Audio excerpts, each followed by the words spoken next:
Diego Marrero stood on the quarterdeck of La Serpiente Roja and stared at the horizon behind him.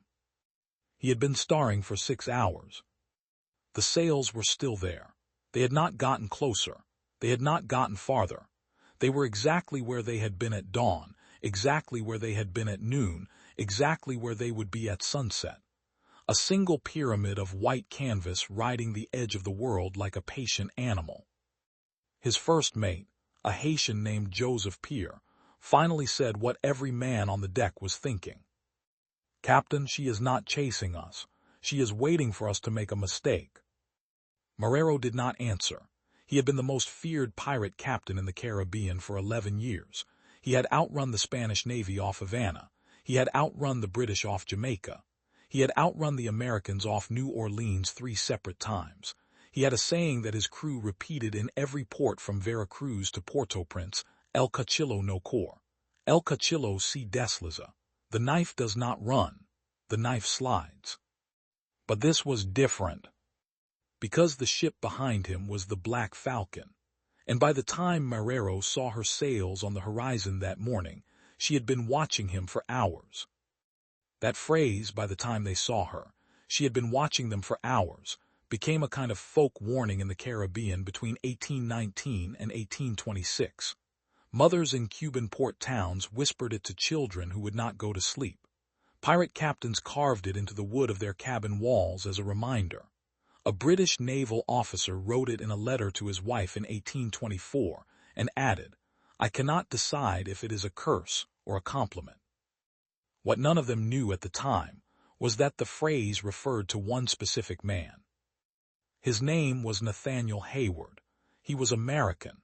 He was 34 years old in the summer of 1823. He had never served in any navy. He did not drink. He did not curse. He had buried his wife and his younger brother 7 years earlier on a beach in Colombia, and he had spent every day since teaching himself how to make pirates die without ever drawing a sword. In 8 years of operation, the Black Falcon hunted down 47 pirate vessels across the Caribbean and the Gulf of Mexico. She never lost a chase. She never lost a man in combat. And in November of 1826, she sailed out of Charleston Harbor on a routine resupply run to Key West, and she never arrived. No wreckage, no bodies, no witnesses. 200 years later, nobody knows where she went. But to understand how a single schooner became the most feared vessel in the Western Hemisphere, you have to go back to Baltimore, Maryland, in the spring of 1814. Part 2. Picture the city. Baltimore in 1814 was a port at war. The British had burned Washington 2 months earlier and were sailing up the Chesapeake to do the same to Baltimore. The fort at the harbor entrance, a star-shaped brick installation called Fort McHenry, was bracing for bombardment. A young lawyer named Francis Scott Key was about to watch the battle from a ship in the harbor and write a poem about a flag. Nathaniel Hayward was 25 years old, and he was not interested in the war. He was interested in the schooners. Baltimore had a reputation in those years for building the fastest sailing vessels in the world. The Fells Point shipyards had perfected a design that came to be called the Baltimore Clipper, a narrow, deep-hulled, 2-masted schooner with raked masts and an absurd amount of sail area for her size. They were built for speed, for slipping British blockades, for outrunning anything that floated. And Hayward, the son of a shipping merchant from a respectable but unspectacular Maryland family, had spent most of his adolescence sneaking into the shipyards and asking questions that the carpenters did not have time to answer. Here is what makes Hayward different from almost every other maritime figure you have ever heard of. He was not a sailor by blood. He was not a naval officer. He was not a romantic. He was an engineer in an era before the word existed in its modern sense. By the time he was 19, Hayward had built scale models of every significant schooner that had passed through Baltimore Harbor in the previous decade. He had a notebook, 3 notebooks actually, leather-bound, kept in a drawer in his father's office, that contained hand-drawn diagrams of sail configurations, wind patterns, and current charts for the entire eastern seaboard. He could calculate in his head the difference in turning radius between a topsail schooner and a brig at a given wind angle. His father wanted him to take over the family shipping business. Hayward agreed, on the condition that he be allowed to captain his own vessels first. For 3 years between 1813 and 1816, he sailed merchant routes between Baltimore, Havana, Cartagena, and New Orleans. He commanded a brig called the Mary Belle, named after his mother. His younger brother Thomas served as his first mate. In 1815, he married a woman named Eliza Whitcomb, the daughter of a Philadelphia merchant, and she insisted on sailing with him. By every account from people who knew them, Hayward was happy in those years. Quiet, focused, but happy. That was about to end. Part 3. April 1816. The Mary Belle was returning from Cartagena with a cargo of indigo, cocoa, and silver coin. She was 3 days out of port, riding a steady easterly wind, when 2 pirate sloops came over the horizon at first light and closed the distance in under an hour. The Mary Belle was a merchant brig. She had 4 light cannons, a crew of 16, and no realistic chance of outrunning a pair of dedicated pirate vessels in open water. Hayward did what every merchant captain in that era was trained to do. He struck his colors. He surrendered. He told his crew to offer no resistance, hand over the cargo, and trust that the pirates would honor the unwritten code that governed Caribbean piracy in those years. Take the goods, leave the people. The pirates did not honor it. What happened next has been pieced together from Hayward's own later testimony, from the deposition of one surviving crewman named Samuel Pratt, and from a Spanish naval report filed 2 weeks later when a passing patrol found the burned hull of the Mary Belle drifting 50 miles west of where the attack had taken place. The pirates boarded. They took the cargo. They executed 11 of the 16 crewmen on the deck. They killed Thomas Hayward when he tried to protect Eliza. They killed Eliza in the captain's cabin. Nathaniel Hayward survived because Samuel Pratt, the Mary Belle's carpenter, dragged him into the bilge through a maintenance hatch and held a hand over his mouth for 90 minutes while the pirates worked their way through the ship. Hayward could hear everything. He could hear his brother dying. He could hear his wife. The 2 men hid in the bilge for 3 days while the pirates looted the cargo, set the ship on fire, and sailed away laughing. When the Spanish patrol arrived, they found Pratt and Hayward in the lower hull, both alive, both severely dehydrated, both completely silent. Pratt would later tell a Baltimore newspaper that in those 3 days in the bilge, Hayward did not cry once. He did not speak. He just sat in the dark with his eyes closed and his lips moving, and Pratt was certain at the time that the man had lost his mind. He had not lost his mind. He had been doing math. When Hayward returned to Baltimore 6 weeks later, he walked into his father's office, sat down at his father's desk, and laid out a notebook full of calculations that he had been working on in his head for 42 consecutive days. The notebook contained, among other things, a complete redesign of the standard Baltimore topsail schooner, longer waterline, deeper keel, a modified sail plan that traded a small amount of top speed for a dramatic improvement in performance at close-hauled angles, which is the technical sailing term for moving as directly into the wind as physically possible.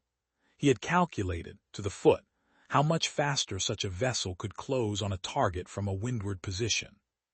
He had calculated, to the minute, how long it would take to disable a standard sloop's rigging at 400 yards using chain shot. He had calculated the optimal crew size, the optimal cannon weight, the optimal provisions load for a 6-week cruise. He told his father he was going to build the ship and use it to hunt pirates. His father told him he was insane. Hayward did not argue. He simply asked for his share of the family inheritance, in cash, in advance. He got it. Part 4. Construction of the Black Falcon began at the Fells Point shipyard in March of 1818.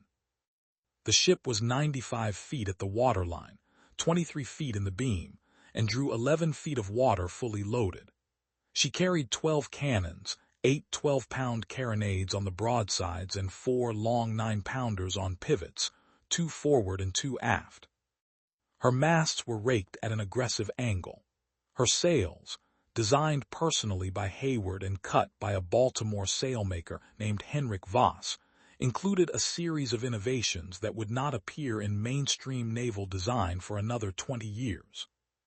She was painted matte black from waterline to topgallant, not glossy, not decorative, matte black, mixed with a small amount of iron filings which made her almost invisible at night from more than half a mile away.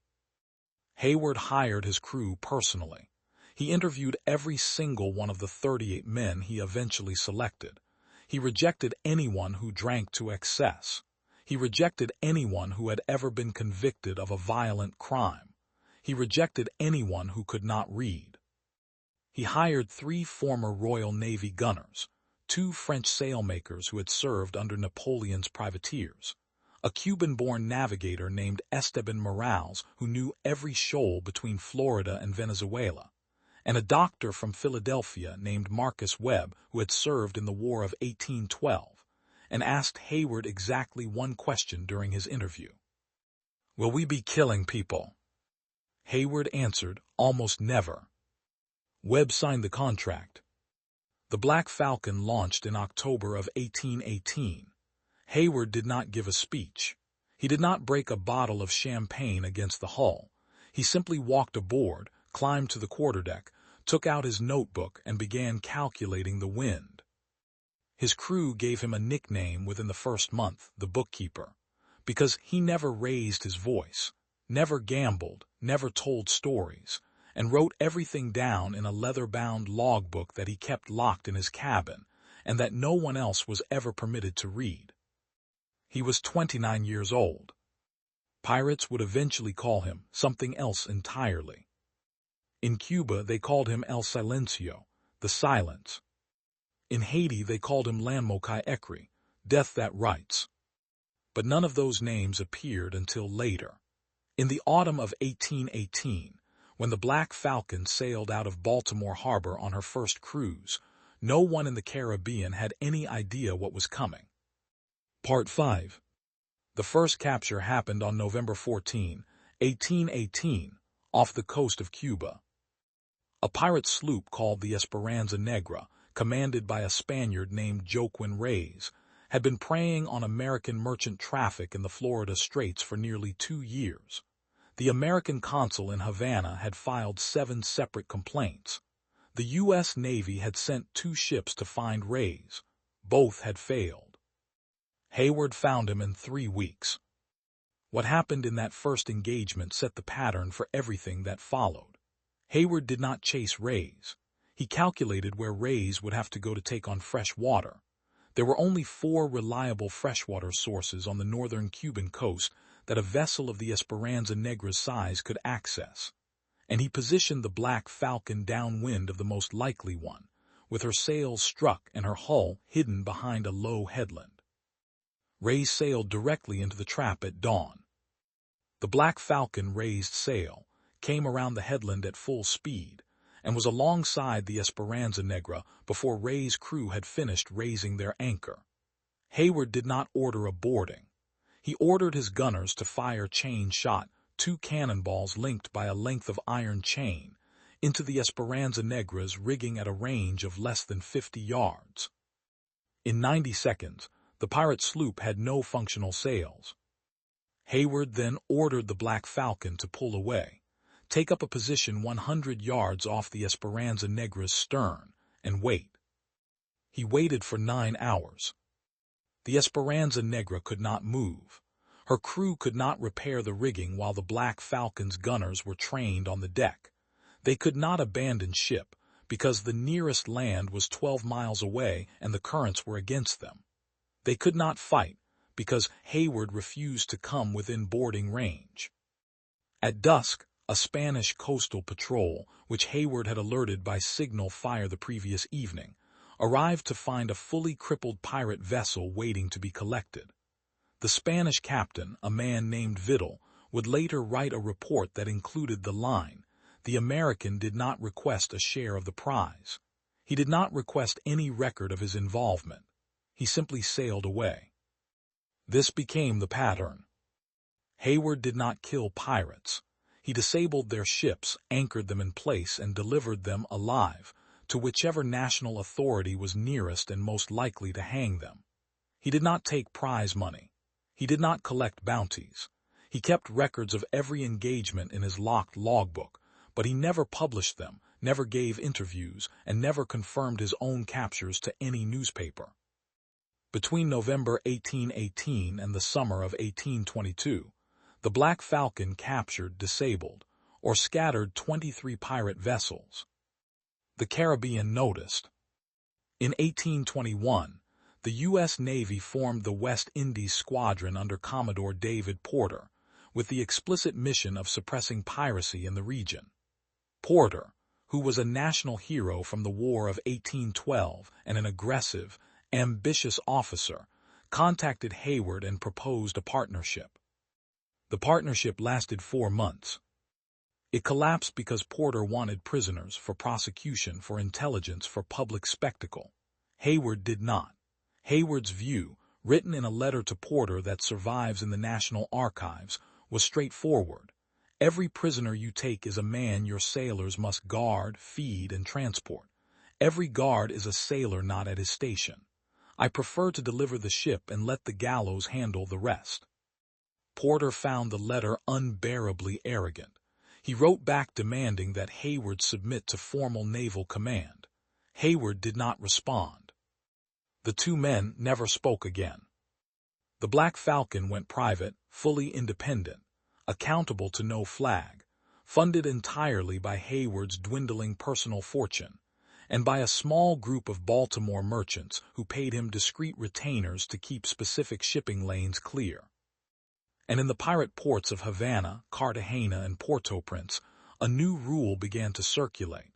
If you see black sails, you are already too late. By the time they saw her, she had been watching them for hours. Part 6. In the spring of 1823, the most powerful pirate in the Western Caribbean was a Cuban-born corsair named Diego Marrero. He was 41 years old. He had been a pirate for 14 years. He commanded a flotilla of 5 vessels, 3 sloops, a brig, and a captured Spanish frigate that he had rechristened La Serpiente Roja, the Red Serpent. He was called El Cuchillo, the knife, because of his preferred method of executing captured merchant captains, and he was widely believed to be the wealthiest non-state actor in the Caribbean basin. Marrero had heard about the Black Falcon. Every pirate in the region had heard about the Black Falcon, but Marrero, unlike his peers, did not consider Hayward a threat. He considered him an inconvenience, an American with a fast ship and a strange refusal to fight properly, who would eventually be cornered and killed like any other naval officer who had tried. In June of 1823, Marrero made a public announcement in the port of Trinidad, on Cuba's southern coast. He declared that he would personally hunt down the Black Falcon, sink her, and deliver Nathaniel Hayward's head to the governor of Havana in a cedar box. The announcement was, in retrospect, a mistake, because it told Hayward exactly where Marrero was, exactly what Marrero intended to do, and exactly how Marrero would behave. Hayward spent 6 weeks preparing. He charted every shoal, every reef, every freshwater source, and every prevailing wind pattern in the Yucatan Channel, the 200-mile stretch of water between Cuba's western tip and the Mexican coast. He compiled a list of every cove and inlet where La Serpiente Roja could plausibly anchor for repairs. He paid a network of dockworkers in 3 separate ports for information about Marrero's provisioning patterns. He calculated to the day when Marrero would need to take on fresh water. And then he sailed the Black Falcon to the Yucatan Channel and waited. He waited for 19 days. On the morning of August 11, 1823, La Serpiente Roja appeared on the southern horizon, sailing north toward the Florida Straits with 3 of her support sloops in formation. Marrero was looking for the Black Falcon. He had been told by his own informants that Hayward had been sighted in the area. He found her, or rather he saw her sails. She was 18 miles to the northeast, holding a parallel course at the very edge of visual range. What followed was the longest and most studied naval pursuit in early 19th century maritime history. It lasted 3 days. It covered more than 400 miles. It involved no boarding action, no broadside exchanges, and, until the final hour, no cannon fire of any kind. Hayward did not approach La Serpiente Roja. He simply matched her course, 18 miles off her starboard quarter, and refused to close. For the first 8 hours, Marrero assumed Hayward was waiting for reinforcements. He sent 2 of his sloops to chase the Black Falcon down and force an engagement. The Black Falcon turned into the wind, beat to windward at an angle that the sloops physically could not match, and within 2 hours was 11 miles further upwind than her pursuers, who eventually gave up and returned to the main formation, exhausted. For the next 12 hours, Marrero tried to lose Hayward by sailing through a series of squalls northwest of Cabo San Antonio. The Black Falcon disappeared during the squalls. When the weather cleared, she was exactly where she had been, 18 miles off the starboard quarter. By the morning of the second day, Marrero's crew was beginning to panic. The Cuban navigator, Joseph Pierre, suggested abandoning La Serpiente Roja and dispersing the flotilla in 4 directions. Marrero refused. He had built his reputation on never running, and he was not going to run from one American in a black-painted schooner. On the afternoon of the second day, Hayward made his first move. He closed the distance not to engage but to herd.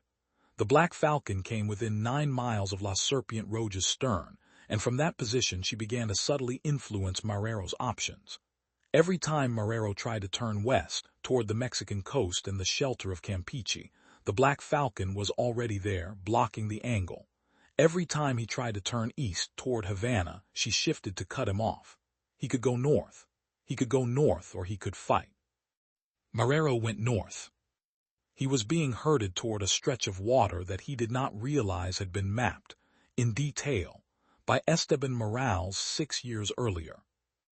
On the morning of the third day, August 13, 1823, La Serpiente Roja ran aground on a sandbar 12 miles south of the Dry Tortugas. The sandbar was not on any Spanish chart. It was not on any British chart. It was not on any American chart.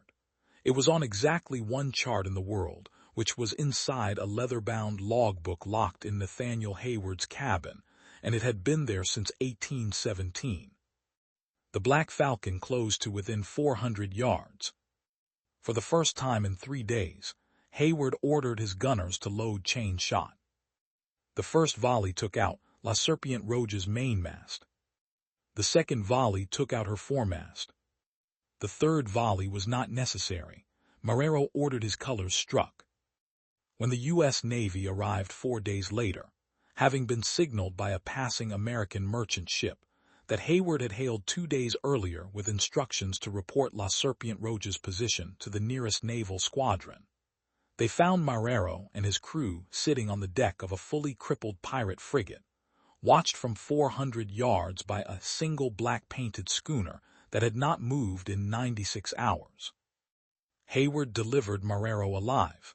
He took no prize money. He gave no interview. He sailed away before the sun set. Part 7. The capture of El Cuchillo changed everything. Marrero was hanged in Havana on October 4, 1823, in a public execution attended by more than 10,000 people. His flotilla collapsed within 6 weeks. 3 of his captains surrendered to Spanish authorities in exchange for prison terms. 1 fled to Brazil, and 1 was killed by his own crew in a mutiny off the coast of Honduras. The Caribbean piracy economy, which had been worth an estimated $4 million a year in stolen cargo since 1815, began to collapse. and the offers began to arrive. The Spanish crown offered Hayward the rank of Capitán de Navío, equivalent to a senior captain in the Royal Spanish Navy, along with a fleet command, a noble title, and a pension for life. Hayward refused without explanation. The British Admiralty, working through the governor of Jamaica, offered him a privateering commission with full Royal Navy support, including 2 additional schooners and a crew of 200. Hayward refused without explanation.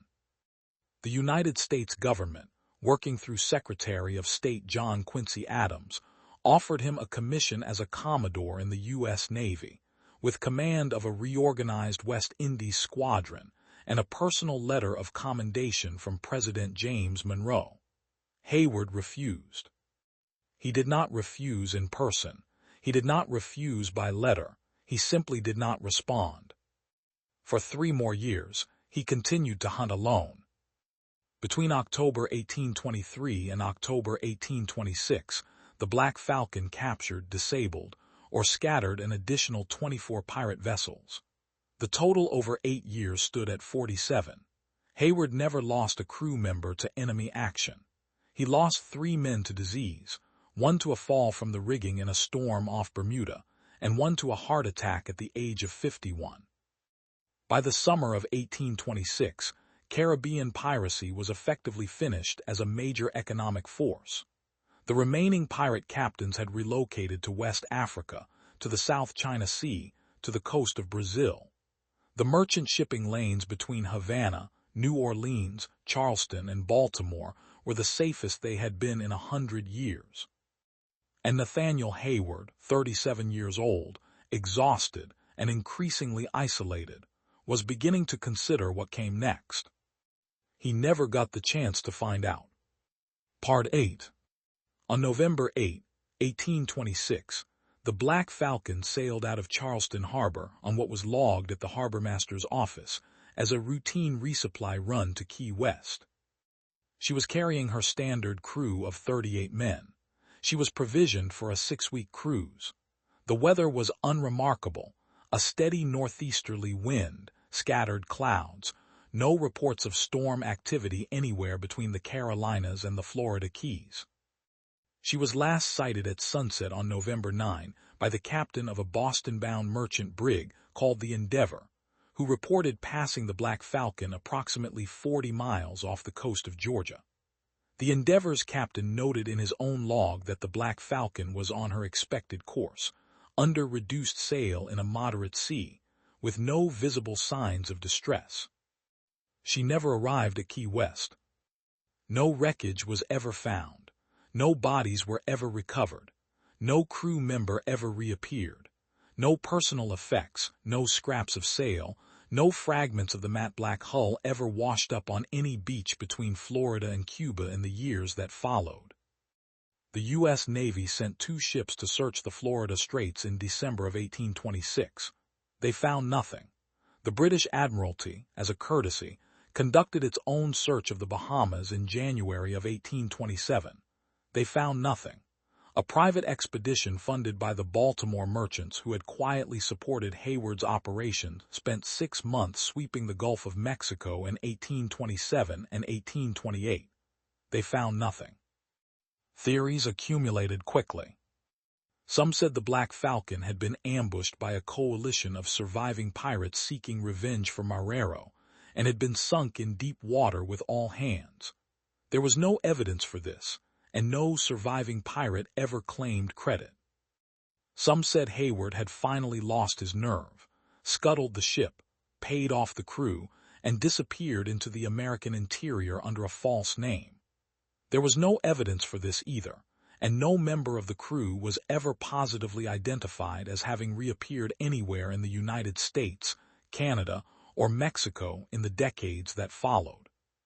Some said the ship had encountered a freak storm, a rogue wave, a waterspout, a sudden squall, and had gone down too fast for anyone to launch a boat. Possible, but the weather records for that week show nothing unusual anywhere along the route. Some said Hayward had sailed the Black Falcon to a remote anchorage somewhere in the Caribbean, scuttled her in deep water deliberately, and lived out the rest of his life on a private island under an assumed identity. There is no evidence for this. There is also no evidence against it. The most haunting theory, and the one that has gained ground among modern maritime historians, is the simplest.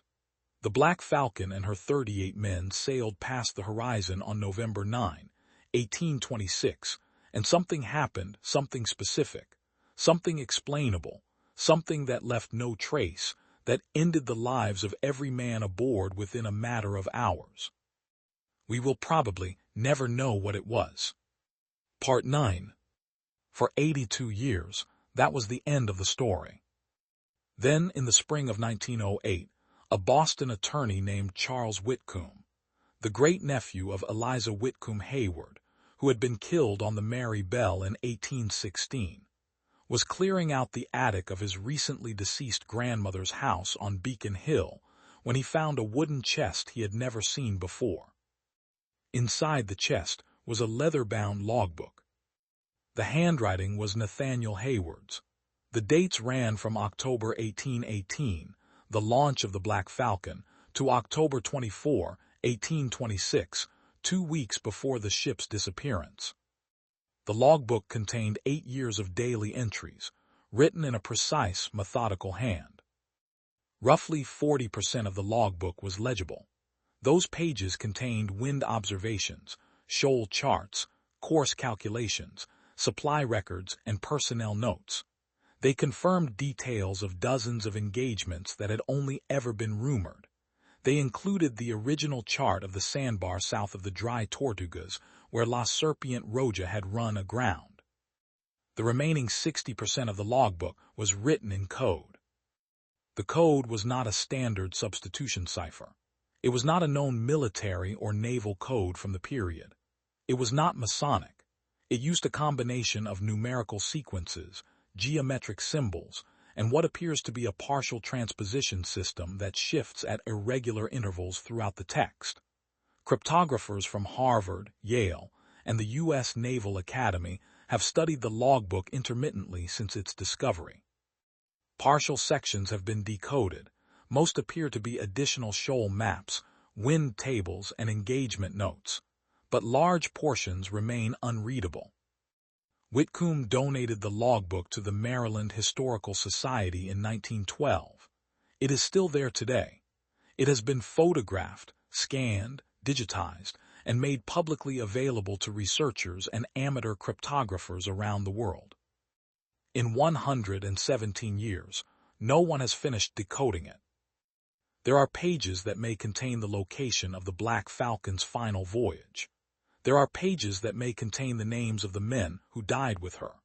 There are pages that may contain nothing more than the private grief of a man who lost his wife and his brother on a beach in Colombia and spent the rest of his life turning the ocean into a courtroom. We do not know. The story of Nathaniel Hayward and the Black Falcon has been referenced in maritime fiction for 2 centuries. Patrick O'Brian was reportedly familiar with the legend. The modern myth of the ghost ship in popular culture, the black-painted hull, the silent captain, the vessel that cannot be outrun, traces back, in part, to the rumors that spread through Caribbean ports between 1819 and 1826. Master and Commander, the novel and the film, draw on the same well of 19th-century naval tradition that produced the Hayward legend. But unlike the fictional captains who came after him, Nathaniel Hayward was real. The 47 captures are documented. The Yucatan pursuit is recorded in Spanish, British, and American naval archives. The logbook exists. The disappearance is real. So where does that leave us? There are 3 possibilities, and each one is as frustrating as the last. The first is that the Black Falcon was lost at sea in November of 1826 to a cause we will never identify, and the coded portions of the logbook contain nothing more than personal notes that Hayward never intended for anyone else to read. The legend ends in the Atlantic. The mystery is no mystery at all. The second is that Hayward chose to disappear. He scuttled the ship, paid off his crew, and lived out the rest of his life as someone else, somewhere else. The coded logbook is a deliberate puzzle, possibly a final test, possibly a record of where he went, possibly a joke. If this is true, he succeeded so completely that not one of the 38 men aboard ever broke the silence, which would be a kind of loyalty that is almost impossible to believe. The third possibility is the one that historians find most plausible, and the one that amateur researchers find most unbearable. The coded sections of the logbook contain operational details, names, locations, methods that Hayward considered too dangerous to leave in plain text, and they would tell us nothing about where he went on November 9, 1826, because Hayward himself did not know. He sailed out of Charleston with a plan. The plan failed, and he and his crew died before he could write down what went wrong. But here is the thing that keeps people searching. The 47 captures absolutely happened. That is historical fact, confirmed by archives in 3 countries and by the personal records of the men he delivered to the gallows. The logbook is real. The handwriting has been authenticated. The shoal charts have been verified against modern hydrographic surveys, and they are accurate to within a few yards. Hayward existed. The Black Falcon existed. The method existed. So the question becomes, what was the rest of it? What was a man like Nathaniel Hayward writing about in code, every night for 8 years, in a locked cabin on a black-painted schooner that no pirate in the Western Hemisphere could outrun? What did he know that he refused to commit to plain language? And if the answer is sitting in a logbook in a glass case in Baltimore, written in a cipher that has resisted decoding for more than a century, what does that say about the man who wrote it? The real question is not whether Nathaniel Hayward was real. The Spanish naval records describe the execution of Diego Marrero. The American merchant logs describe the disappearance of the Black Falcon. The Maryland Historical Society holds the logbook in a temperature-controlled vault. The real question is whether one American merchant captain, working alone, with a notebook full of calculations and a crew of 38 men, really did outsmart every pirate in the Caribbean for 8 straight years using nothing more than wind angles, shoal charts, and patience. And if so, what did he take with him into the Atlantic on November 9, 1826, that he was not willing to leave behind? Because if the answer is in that logbook, it might be the most complete record of a single human mind ever produced in the age of sail. Nathaniel Hayward was born into money, trained as a merchant, and could have lived a quiet, comfortable life in a Baltimore counting house. Instead, he buried his wife and his brother on a Colombian beach in 1816, and he spent the next 10 years turning the Caribbean Sea into a machine he could operate by hand. The most dangerous weapon on the sea was never a cannon. It was never a fleet. It was never a flag. It was a man who refused to be predictable. That is the Black Falcon. That is the real ghost ship of the Caribbean. And nearly 200 years later, the logbook is still in Baltimore, the code is still public, and no one has finished it. If you think you can read what Nathaniel Hayward refused to say out loud, the Maryland Historical Society's digitized archive is open to the public. Go ahead. By the time you see her, she has been watching you for hours.